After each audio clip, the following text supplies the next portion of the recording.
ഒരു പ്രഭാതം കൂടി നമ്മുടെ ജീവിതത്തിലേക്ക് കൂട്ടിച്ചേർത്ത നല്ല ദൈവത്തിന് നന്ദി പറഞ്ഞുകൊണ്ട് ഈ ദിവസം നമുക്ക് ആരംഭിക്കാം. ഈ ശുഭദിന ശുശ്രൂഷ പുനരാരംഭിക്കുകയും ചെയ്യാം. നല്ല ചിന്തകളോടുകൂടി ഒരു ദിവസം ആരംഭിക്കാൻ സാധിക്കുന്നത് തന്നെ വലിയൊരു കാര്യമാണ്.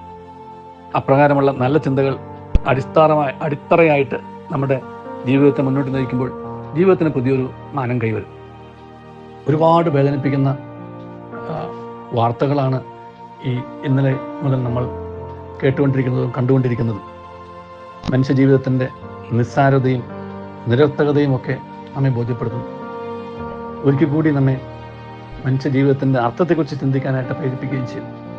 മനുഷ്യനെ ദൈവം സൃഷ്ടിച്ചത് ഇവിടെ സന്തോഷത്തോടെ ജീവിക്കാനാണ്. ഒരിക്കലും മനുഷ്യൻ ദുഃഖിക്കാൻ ദൈവം ആഗ്രഹിച്ചിട്ടില്ല. പിന്നെ എന്തുകൊണ്ട് മനുഷ്യൻ ദുഃഖിക്കുന്നു എന്ന് ചോദിച്ചാൽ അത് മനുഷ്യൻ തന്നെ വരുത്തിവെച്ച വിനകളാണെന്ന് പറയേണ്ടി വരും. അതിൻ്റെ ന്യായാന്യായങ്ങളിലേക്ക് കിടക്കാനല്ല.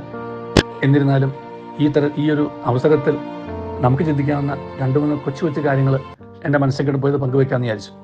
ഞാൻ മുഖാന്തരം ദൈവമേ ഇന്ന് മറ്റൊരാളും വേദനിക്കാൻ ഇടവരുത്തരുതേ എന്ന് നമുക്ക് പ്രാർത്ഥിക്കാം. ഞാൻ മുഖാന്തരം വേദനിക്കുന്ന ആർക്കെങ്കിലും ഏതെങ്കിലും തരത്തിലുള്ള ഒരു ആശ്വാസം കിട്ടുവാൻ എന്നെ ഉപകരണമാക്കണമെന്ന് പ്രാർത്ഥിക്കാം. എൻ്റെ മുമ്പിൽ ഞാൻ കാണുന്ന അനീതിയും അഴിമതിയും അക്രമവും നിയമലംഘനവും കണ്ണടച്ച് ഞാൻ പോകാതിരിക്കുവാനായിട്ട് അവയ്ക്കെതിരെ ഒന്ന് ശബ്ദമുയർത്തുവാനായിട്ട് ആവശ്യമായിട്ടുള്ള സഞ്ചടവും ആവശ്യമായിട്ടുള്ള അറിവും ആവശ്യമായിട്ടുള്ള ഊർജവും തരണമെന്ന് പ്രാർത്ഥിക്കാം. മർദ്ദിതരുടെയും ചൂഷിതരുടെയും വേദനിക്കുന്നവരുടെയും പുറന്തള്ളപ്പെട്ടവരുടെയും ശബ്ദമില്ലാത്തവരുടെയും പക്ഷം ചേർന്ന് നിൽക്കാൻ നമുക്ക് പരിശ്രമിക്കാം.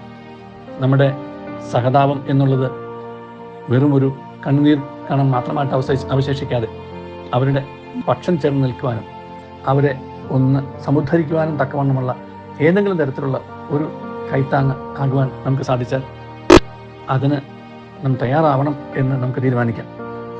നമ്മുടെ മനസ്സിൽ നന്മ ഇനിയും ധാരാളം അവശേഷിച്ചിട്ടുണ്ട് എന്ന് നമുക്ക് തിരിച്ചറിയാം. ആ നന്മയെ ഒന്ന് ട്രാൻസ്ലേറ്റ് ചെയ്തിട്ട് പ്രവൃത്തിയിലേക്ക് കൊണ്ടുവരാനായിട്ട് നമുക്ക് പരിശ്രമിക്കാം.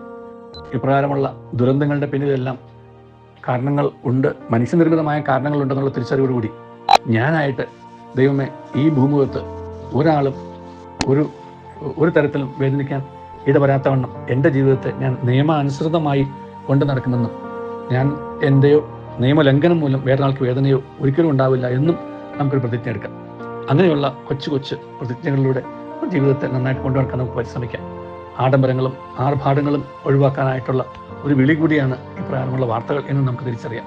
കാരണം അത് മറ്റൊരുവൻ്റെ അവകാശത്തെ കാർന്നു തിന്നലാണ്, അവന് ജീവിക്കാനുള്ള അവകാശത്തെ കാർന്നു തിന്നലാണ്, അല്ലെങ്കിൽ കവർന്നെടുക്കലാണ് ഒരർത്ഥത്തിൽ നമ്മുടെ ധൂർത്തും ആർഭാടങ്ങൾ. അവയെ ഒഴിവാക്കിക്കൊണ്ട് നമുക്ക് മറ്റുള്ളവരുടെ വേദനയുടെ ഒരു പങ്ക് നമുക്കെടുക്കാം. പങ്കുവെക്കുമ്പോഴേ നാം പങ്കെടുക്കുന്നുള്ളൂ എന്ന് തിരിച്ചറിയാൻ നമുക്ക് പരിശ്രമിക്കാം. ദൈവം നമ്മെ അനുഗ്രഹിക്കട്ടെ. നല്ലൊരു ദിവസം എല്ലാവർക്കും നേരുന്നു.